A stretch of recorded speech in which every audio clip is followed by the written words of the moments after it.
ఇవాళ నేను 1/4 కిలో ఎండు చేపలు తీసుకున్నానండి. 1/4 కిలో 100 రూపాయలు. చూసారు కదా, ఎండు చేపలు అంటే ఇవి తాటేక చేపలు. మా సైడ్ వీటిని తాటేక చేపలు అంటారు.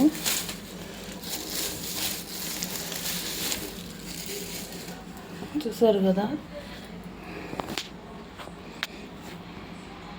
వీటిని ముక్కలు ముక్కలు చేసి నేను ఒక చిన్న డబ్బాలో అయితే ఉంచుతాను.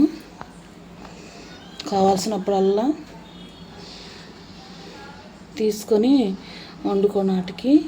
ఇవి ఎక్కువగా పప్పుచారు, ఆకుకూర వాటిల్లోకి వేయించుకొని తిన్నాటికి చాలా బాగుంటాయండి. ఉప్పు చేప చాలా మందికి ఇష్టం ఉంటుంది ఇటు రుచి. చూసారు కదా, ఈ విధంగా ముక్కలు కొట్టుకుంటానండి నేను.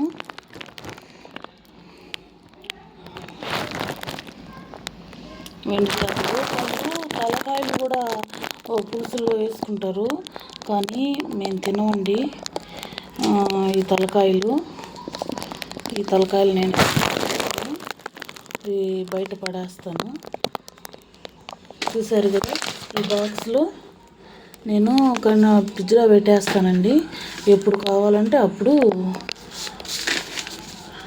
తీసి పచ్చడి చేసిన, ఏం పచ్చడి అంటే మినుముల పచ్చడి కావచ్చు, గోంగూర పచ్చడి కావచ్చు, ఏ పచ్చట్లోకైనా ఇవి వేయించుకుంటే పప్పు కానీ ఎటువంటి టీ పప్పు కానీ దేంట్లోకైనా ఇది చాలా రుచిగా ఉంటుందని వేయించుకొని తింటే చాలామందికి ఇష్టం కదా. చూసారు కదా, ఈ విధంగా నేను స్టోరేజ్ చేసుకుంటానండి. మా వీడియో చూసిన ప్రతి ఒక్కరికి ధన్యవాదాలు.